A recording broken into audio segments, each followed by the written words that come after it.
Hello, everybody, and welcome to RISEUP Voices from the Front Lines. I am Krista Fee, and I am your host. And tonight, I'm bringing a very special guest to you. I know most of you guys know this is our very first episode of 2025, and many of you probably know, and more than that, don't know, that January is Human Trafficking Awareness Month. So this month, I'm actually going to be bringing you guests who are going to tell you stories of their experience working on the front lines in some way, shape, or form in the fight against human trafficking. So today I have a really special guest for you who has really dedicated an entire lifetime to this fight. So please welcome Heidi Chance, an internationally recognized keynote speaker, sex trafficking trainer, author, and a retired detective.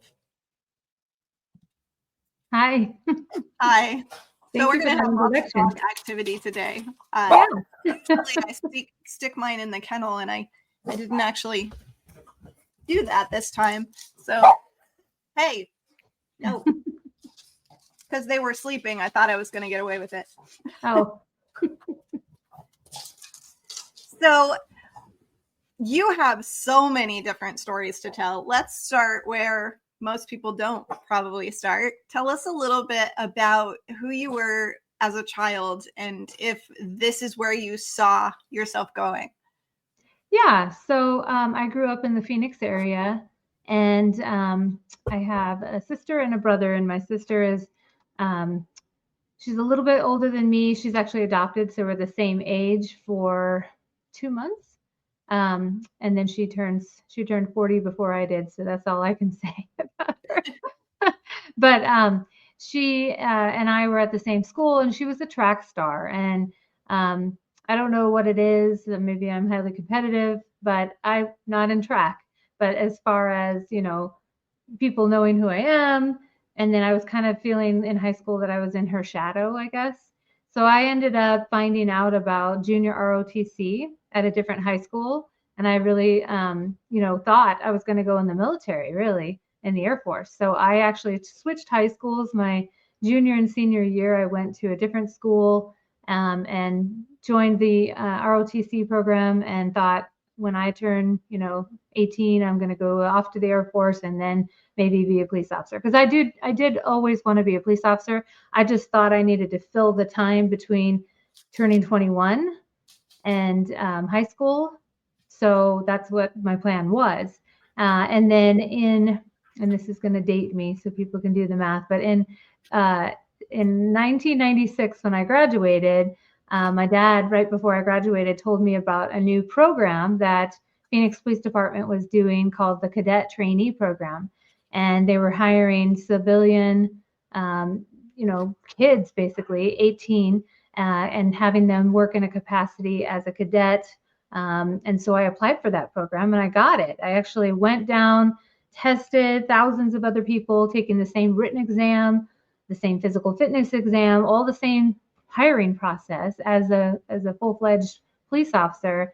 And I actually got hired, and I was actually the first female ever of that program. They had the program many, many years ago, and it was always men, and they opened it up again, and I applied and got it. So I had badge number 2, and I went on after that program to the police academy. So I actually turned 21 in the police academy.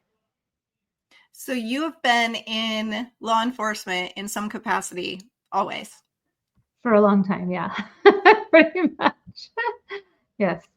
That's like your whole dossier is something to do with. That's awesome. Most people transition somewhere in the middle of their life and then come back to it. I love that you knew what you wanted and you just went for it. Yeah. I get that feeling that you just kind of always go for what you want. I do. I definitely do. So you're now a speaker, and you have books, and you do a lot of training and stuff. So you're trying to help people beyond just doing the work that is helping people. Now you've shifted gears to teaching others how to help people. Do Do you find that it was more emotionally challenging to be out in the street doing the work, or back here talking to people about doing the work? Does that make sense? Yes, that makes sense. Definitely different challenges, I think, to both. As far as doing the work, obviously being in the moment of being a female undercover, working, these operations and targeting sex buyers and traffickers, both of which could have weapons, both of which could have an ulterior motive other than, what we're believing that they are there for. Because we have had sex buyers that have committed homicides, same as traffickers. So it's very dangerous for sure. But then the same thing goes with being an instructor, especially with law enforcement. They're a tough crowd. A lot of them look at you like this girl doesn't know what she's talking about until I open my mouth, and then I get a different response. But certainly I've had experiences where people had a certain impression of me, and then when they heard me present, they had a different impression. So that's good to hear and always positive. And when they come up at the end of the instruction and the training and they have questions, or they tell me, hey, what you said was something I've never heard before, or actually the highest compliment I ever got was a guy that said, you know what you're fucking talking about. That's what he said to me. And I'm like, thanks. So he just came up to tell me that. So that was pretty awesome. But it is challenging because what I'm instructing on is how to do these undercover operations. And a lot of female officers don't want to be in that capacity. They have spouses that won't let them, or they have a problem with it. They have no desire to, be in these sticky, dangerous situations, because I've had, situations where suspects have tried to touch me inappropriately, grab a hold of me, those kind of things. And it's, a dangerous situation to be in. So I totally understand. And then, as far as some of the other things I train on, interviewing these victims is very difficult. They're not your typical victim that, first of all, that would come forward. Usually it's, we've found you and now we're asking you about what's been going on, and they're not really forthcoming with that information right away. And they also are very difficult in the whole aftermath when you're trying to get them to come to court and face their trafficker and testify against them and all those things. So instructing on all of that process, instructing on putting these cases together for successful prosecution. I'm sure we'll talk more about this later, but these cases are really hard to prove. A lot of times we have to look for other evidence because we don't have a witness that saw this person, go have sex with somebody, a buyer, make money, and then turn that money over to their trafficker. And so we have to look for corroborative evidence and other things. And then I have new class that I just developed that I'm talking more to officers about, because I feel, and I'm just one detective in one part of the world, but I myself have had 4 traffickers that I have come in contact with again, that I had put in jail or prison. And here we are several years later meeting again, and they're trafficking another kid, or they're trafficking other adult victims. And it's because right now we're just so busy. We do the victim interview, we dump the phone, we get some evidence from the hotels, maybe some video surveillance, we do some subpoenas, and we send off the case. We aren't doing what I'm trying to teach now, is to go after these traffickers financially, because that is going to really take them out at the knees. And when they come out, they won't have all these hidden assets anymore, because we took it. And they won't want to experience that again, hopefully, because obviously spending 20 years in prison isn't working, because they're coming back out. And so it's one of those where we've got to do more, and it's a lot of work. And inspiring, here's the challenge, inspiring those detectives to do all the financial investigation side of it is a little bit difficult, but I feel it's necessary. And when I present on this, I share a case study showing them how it works, showing them how to identify the illegal proceeds, how to write the seizure warrant, how to do the things. So then that way they're inspired to, especially with the outcome. I have this one trafficker with one victim that he was sentenced to 108 years. That's an incredible, outcome to speak Really on and inspire them to see that what's possible. So lots of challenges. It is a challenge to get, like, we see a lot of really short sentences, and we see a lot of people that get out really easily, and a lot of frustration around that. I keep catch and release. People are always talking about that. So there is billions of dollars in trafficking. So they're going to go right back to that because it's what they know and it's easy. And like you said, the network wasn't broken. You got one piece in a wheel and there's tons of other pieces in that wheel. And if you don't root out the cause and get all the different pieces, then you're not really making that much headway. Was that a frustration for you? Yeah. So I think part of that wheel that you're talking about too, and this is a thing that I've experienced since I've been doing this for many years, 16 plus, is there's a lot of dynamics in the family of the trafficker that we need to look more at. For example, I've had traffickers' mothers that I've had to do a case on for interfering, intimidating witnesses, destroying evidence. And then the other dynamic I've noticed, just like the car dealership guy wants to leave the whole car dealership business to his kids to take on the role of the car dealership, traffickers, a lot of them, most of the ones that I've had experience with, have a person in their family that it's a learned behavior that was a trafficker also in the past or current. Stepdad, boyfriend of the mom, cousin, uncle, brother, dad. It seems to be a generational thing happening here where these traffickers just take on that role that's passed down to them from the other generation. So that's definitely a dynamic I've noticed. I know most of my audience has heard a lot of talk about what is human trafficking, but not so much the differentiation between what is human trafficking and then the sex trafficking element of that. So let's back up a little bit and just what is sex trafficking and what are a few different ways that can look like? Okay, hold on 1 second. I'm gonna wait till they stop barking.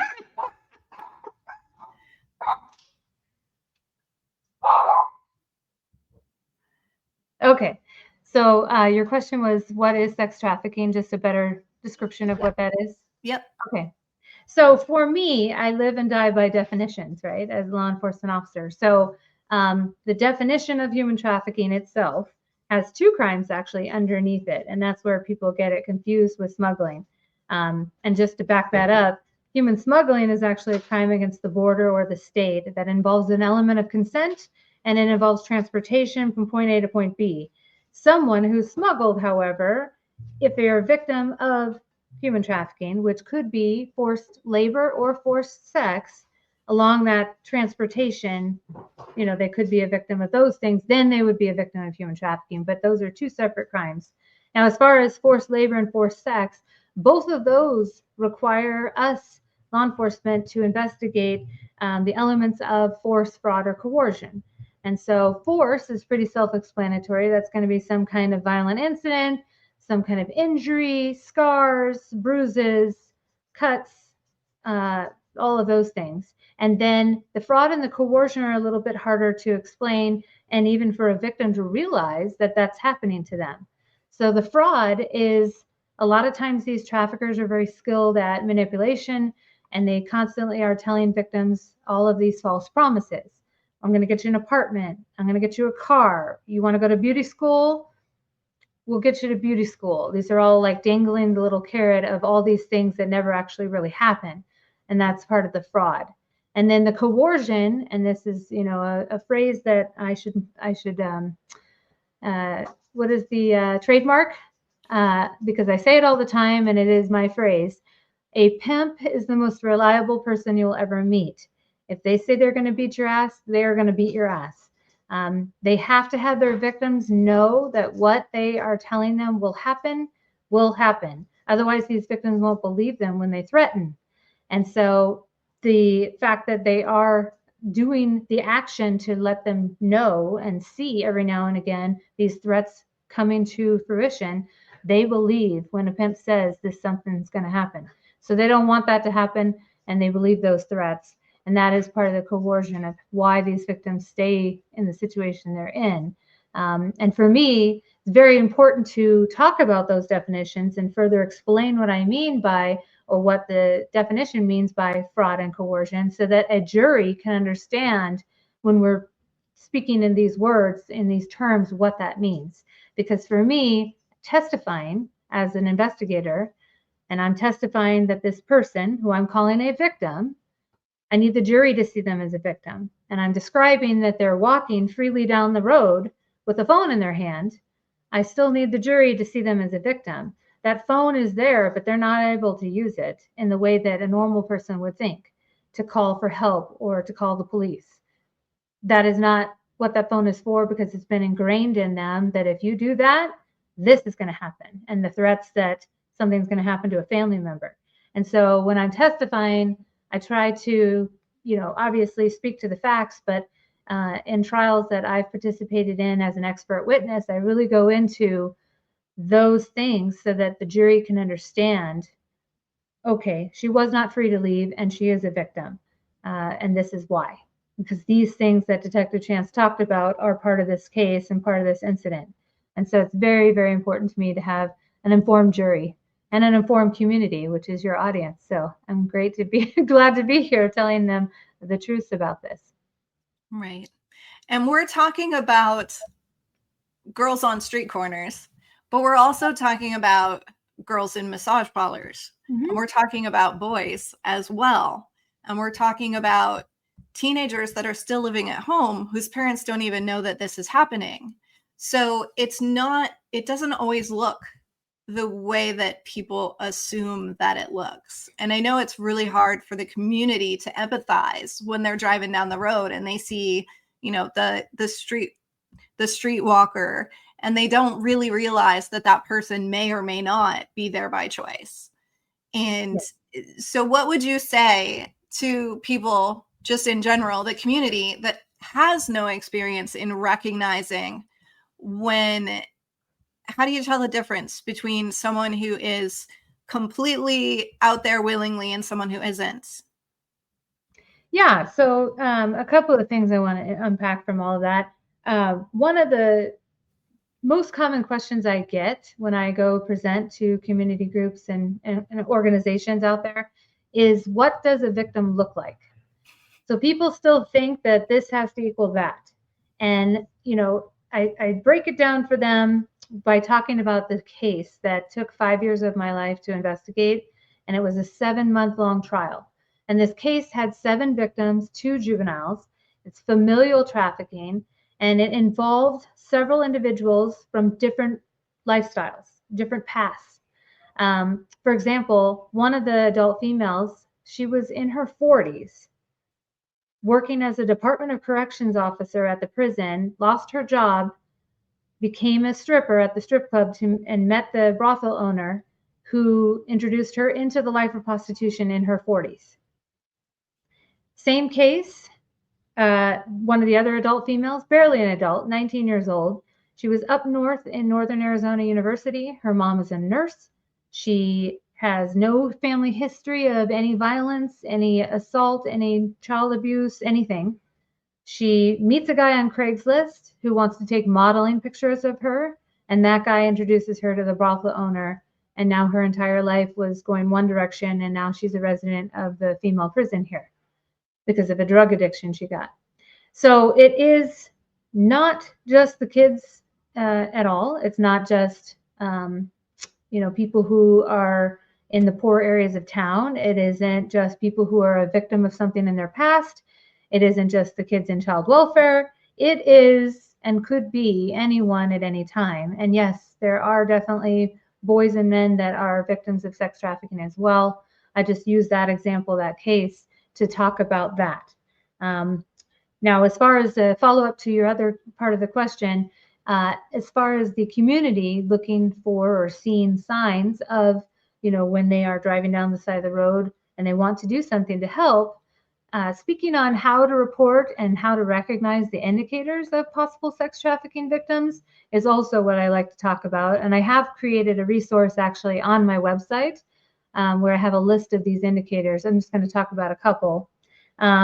So let's say you're at the gas station and you're in line and you have 3 people in front of you and they all are dressed provocatively and they all have the same or similar tattoos. That would probably be a Yahtzee or a bingo or a blackjack or whatever your game of choice is.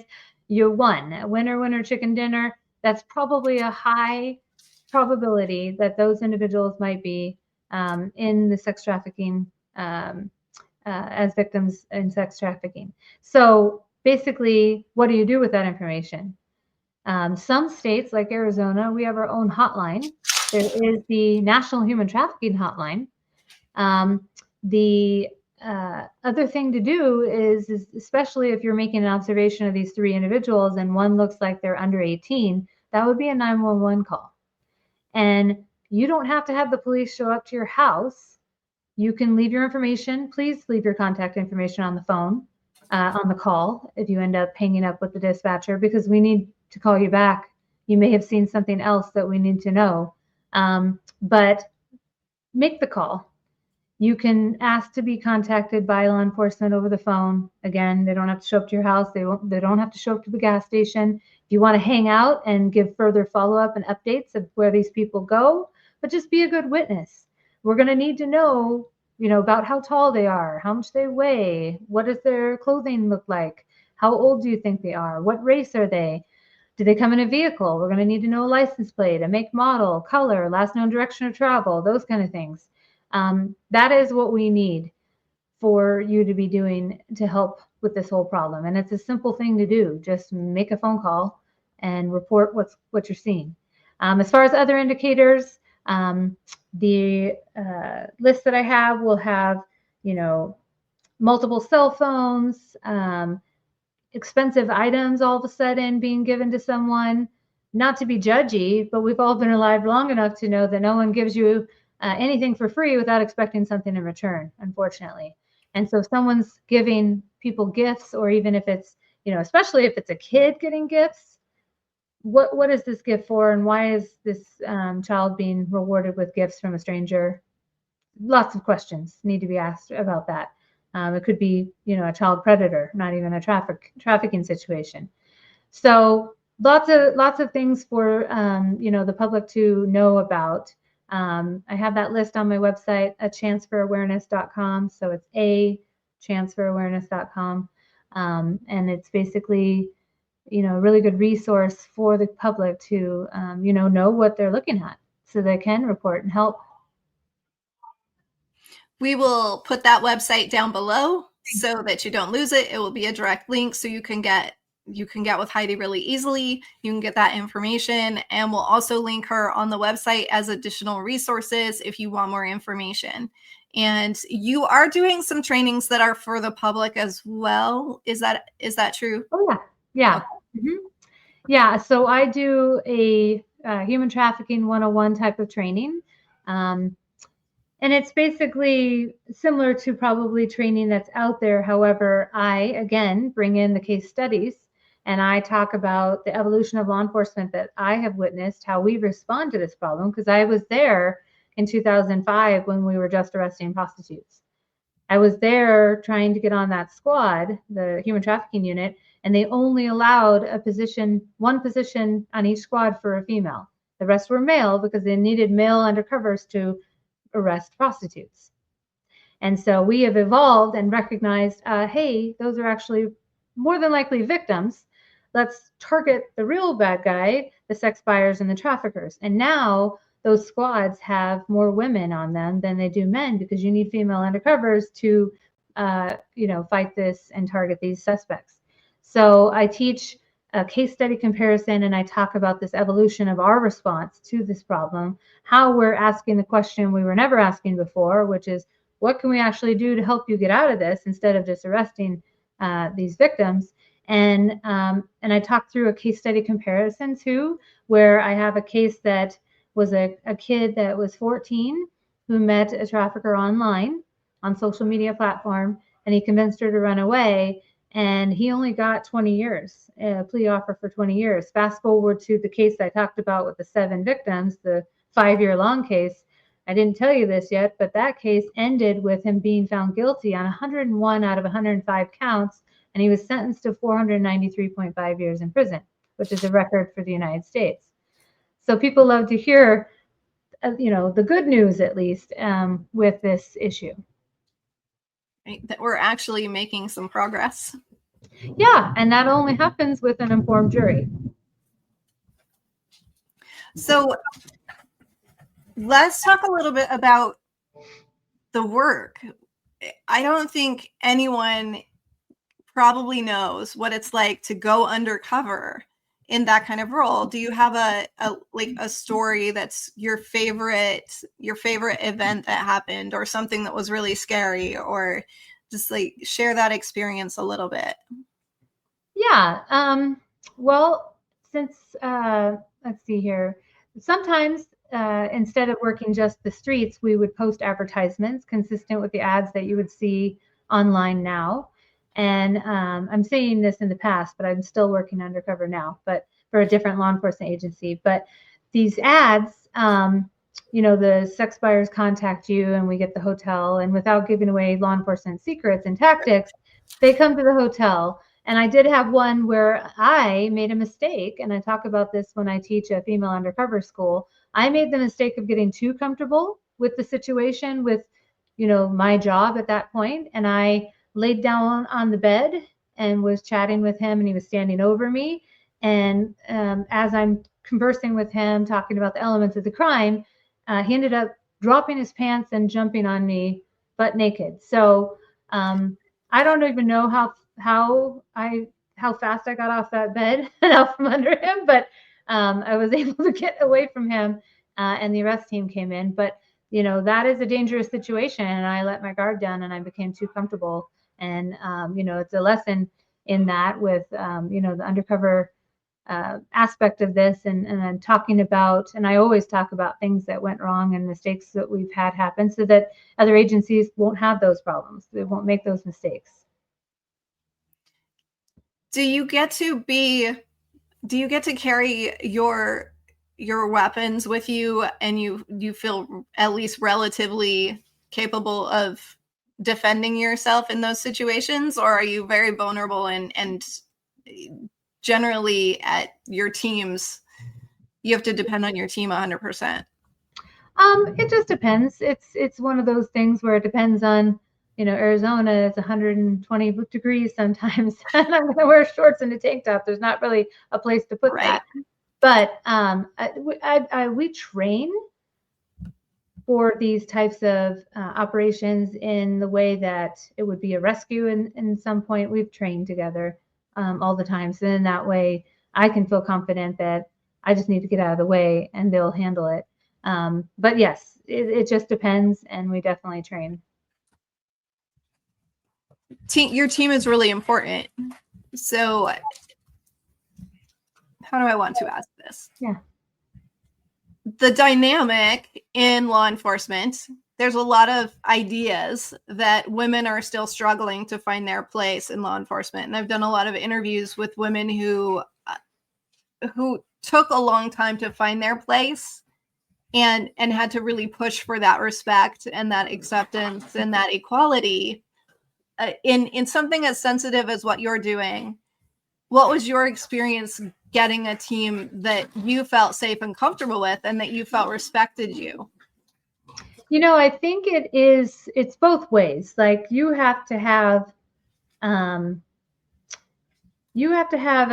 reputation coming into a specialty detail before you ever even get there, that you are a good investigator, that you are, of solid mind and can handle those type of things. And I think you have to have that before you even get there. And I think they're looking for that when they test and have the testing process and choose who they want to come in. And, when I speak to younger female officers, I am very much trying to tell them, be careful what you post online, because, if you've got a special account that you think no one will find, a defense attorney could find that. They're going to look, they're going to have a private investigator look, because they want to make you look bad. And if you've got pictures on there of you in your uniform, and then you in a bikini, or you in a thong on a bed with your butt up in the air, they're going to show that to the jury. They're going to try to make something out of your personal social media to show the jury that you were asking for it, or you were exploiting their client, or the word is it extortion? Not extortion.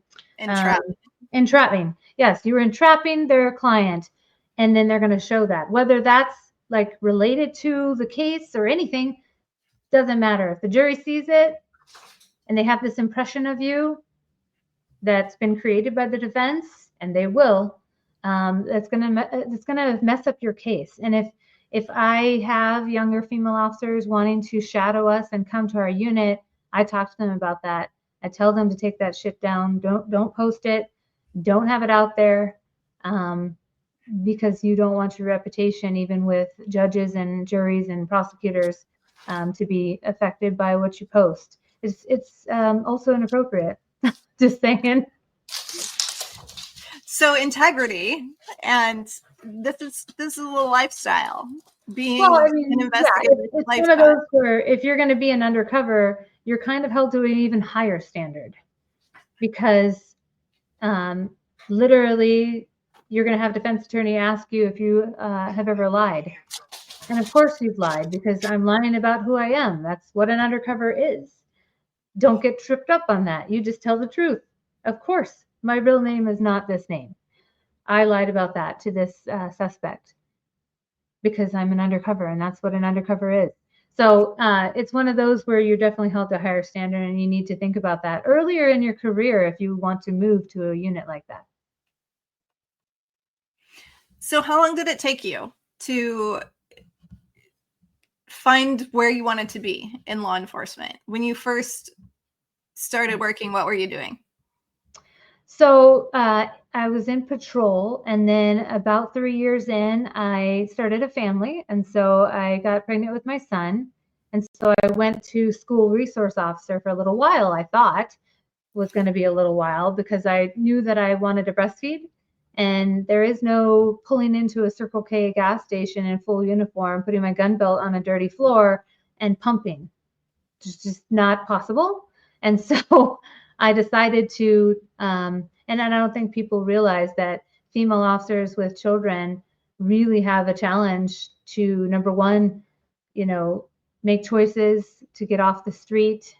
Number two, grow that belly and yourself in front of, everyone every day at work if you're put on the desk. Lose contact with your squad. And then think about the aftermath of a newborn baby and still working full time and overtime and going and responding to calls of bomb threats on houses and all kinds of things. So it's a lot to think about as a woman, as a female officer, to have a family. But what I did is I decided to go to school resource officer, and I stayed there. I blinked and six years went by. And what it was for me is I went into the police station one day, and you don't get to take the patrol car home. So I had to turn the keys in, and I put the keys in the box, and I walked down the hallway past to the exit. And right there are 2 rooms that we have for juveniles who were either interviewing or who are in trouble. And I happened to double take when I looked by and saw this girl in there that I remember when she was a student at the middle school that I was working at. And that was only a year or 2 prior. And here she is, still a juvenile on that day. And I peeked my head in and I asked her, well, why are you in trouble? She recognized me, and she told me she was under arrest for prostitution. And this was, when we were arresting anyone. This was back in like 2005, 2004. And I was just, jaw dropped, like, what do you mean? Because I didn't realize, even though I had been a police officer for many years, that youth get involved in prostitution. And so that was kind of my moment of, wow. And then an opportunity came about where I was able to shadow the Vice unit. It was called Vice back then, the unit I ended up going to, that they changed the name to the Human Exploitation and Trafficking Unit. And, I started shadowing with them, and I really saw that I could make a better impact doing that. And so that's where my career path shifted, and I spent almost 14 years in that unit. So what do you say your passion and your purpose, like what drives you? I think some of the successes I've had, being able to talk about an almost 500-year sentence is very inspiring. And it's inspiring to me to share my expertise to the public as well as to law enforcement. I'm just really passionate about what I do. I've had a great career, and I just want to pass that torch on to other female officers to have a similar career, because it really can be an amazing job. So is there anything else that you want to tell the community? Yeah. So I think what I also wanted to talk about with you was the fact that there's some myths about how this happens. There is the myth, kind of like the movies, Taken 1 and 2, and the other movies out there, that there's an abduction always, and if it's an abduction, that equals human trafficking. It's not always that way. Not to say it never happens that way, but it isn't as often as you would think. It actually happens with your phone. That is what happens. That is where traffickers are seeking out victims. And I know this because as an undercover, I have 7 Facebooks, 4 Instagrams. These are outside of my personal. Tagged, Meet Me, Bumble, Plenty of Fish, Snapchat, X. I just opened up a Discord, all in undercover personas. And I have been recruited and groomed by traffickers and arrested them. Extradited them from other states even. And I've done warrants for our conversation, obviously, for my case. And I found that the message they sent me, they sent to hundreds of other profiles all over the United States, all female, looking for the next victim. And that message has to get out there to parents that you need to talk to your kids about these threats that they're facing online, on the social media apps and on the games and the internet in general. That is where these traffickers are recruiting and grooming, because they can sit on their butt. They don't have a job. This is all they do all day long, is manage the victims they have right now and get new ones. And they can sit on the couch and just copy and paste, send that message to your kid. And if you don't talk to them about this happening, and they can't recognize it when it happens and then tell you about it, they're going to be susceptible. And preventing this is so important. That's why I wrote my book. That's why I do a lot of my community awareness. Is the national average age of entry into sex trafficking was 15 when I first started investigating this crime. Right now it's 13. And in my recent experience with some of the juveniles we've rescued, it is inching closer to 12, 11 years old, which means these parents need to have this conversation earlier than you would think. I'm talking 8, 9, 10. Yeah. And I'm constantly telling them this. And I actually had a guy, I wish I had it on recording. He raised his hand and he said, "Well, how do we have this conversation, Detective Chance?" And then I had this epiphany moment. I'm like, okay, I'm going to write a book on how. And so I've written my book, Talk to Them. And that is the how-to guide to have these difficult conversations, not just about sex trafficking, but sextortion, luring a minor for sex, child predators, all of the dangers that they're facing. Because my hope is that these kids who are on these platforms, and it may be a situation where the parent doesn't know they have a secret Instagram account, and someone slips into their messages and starts telling them, hey, keep this conversation a secret, or let's delete what we just talked about, or speaking in some kind of emoji code, that they'll recognize that happening and they'll tell their parents about it, or they'll just continue engaging with this person in the first place. So that's a nutshell of why I'm so inspired to do what I'm doing. Can parents keep the conversation going and turn that into the police department? So that's a chapter in my book, but I'll go ahead and spoil it for you because they need to know this. The whole entrapment word, that, and then rules of evidence. And there's a reason why it has to be a peace officer engaging with this suspect. So if you want your child to get some justice and make sure that that person isn't doing the same thing to other kids, and you are going to engage with a report with law enforcement, I will show up. The law enforcement officer will show up. They'll have detectives involved, and we actually have like a consent form. And I've taken over many profiles, engaged with the suspects, posing as that juvenile. And that's where the consent form comes in, because obviously I'm going to keep that conversation going to the point where we can get them to meet us, and then we've arrested them and they're not able to offend on anyone else. But there are certain rules of evidence, and for this to be successfully prosecuted, it has to be the law enforcement. So you all caught that, right? Don't do this yourself. Right. And that's just it. You're seeing on Instagram all these people who are running their own child predator operations for the views and the likes and the comments, and it's getting people in trouble. Like, we had 2 incidents recently in the last couple of months with 2 Scottsdale groups of kids from Scottsdale.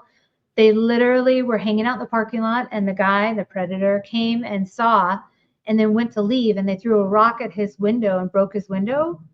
Guess who the police arrested? Not the predator, because there's no evidence of this, because it wasn't done by law enforcement. Not to say he doesn't need to go to jail, but now you guys have committed criminal damage. And worse than that, the second set of kids met with the guy and said, hey, if you pay me $200, we won't call the police and tell them about this. So now we're committing extortion. So yeah, it's not okay. Stop doing it. That is absolutely not okay. And you'll find yourself in trouble. Yes. And even to add to this, because I work with agencies too, and this stuff comes up a lot. So I just kind of wanted to bring this to your attention too, because we talked about, if you notice something at a gas station, do not follow, do not engage unless it's natural to engage with the people you think might be victims. I mean, we have stewardesses that we talk to who may engage, or if you're a waitress at a restaurant, you may engage in a normal, natural way, but do not think that you're going to follow people and investigate, and you're going to take pictures from your car, and you're going to be really sneaky about it, because these people are dangerous. Oh yeah. and just feel free to. What do you say about that? Well, yeah, just like when you're on the phone with the dispatcher and you just witnessed a car accident and then it turns into a hit and run, they're going to tell you, do not follow. Just let me know which direction they went. If you've got the plate, vehicle description, if you saw the driver, if you can identify the driver, but they're going to tell you not to follow. It's the same thing. It is too dangerous, and we're not going to take on the liability of putting you in that situation. So of course, we're going to advise you not to get involved in that way.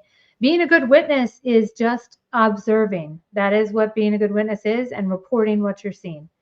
That's all, the involvement that we would need. And we don't want to be responding to a violent incident also, in addition to the report that you were making as far as the sex trafficking. Right. So go ahead and tell everybody again, what is your website, and then the title of your book. Yeah. So make sure that they can get a hold of you.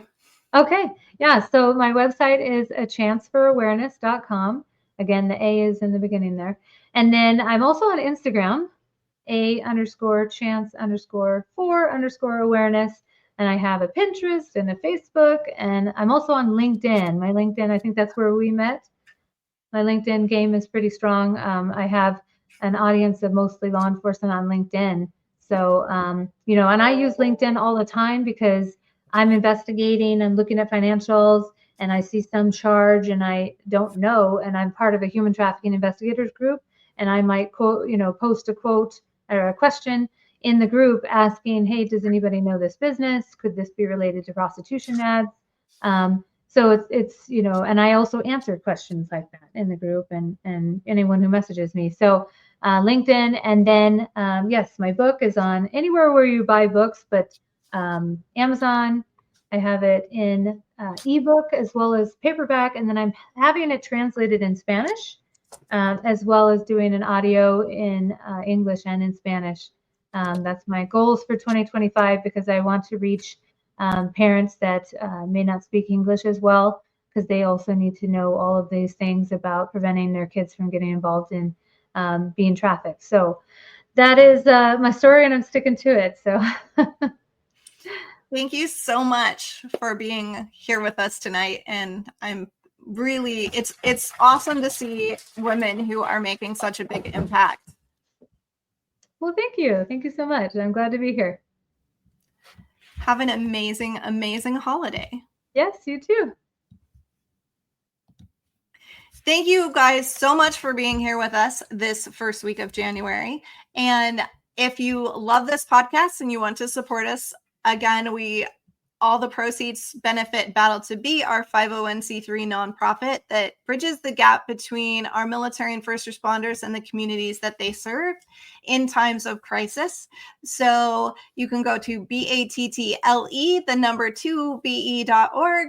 If you want to find out more about Heidi and her offerings, again, we will put her website down below. We'll put the link to her book on Amazon so that you can find that really easily. And chase her down on social media. And I will see you guys next week for another episode of Rise Up Voices from the Front Lines.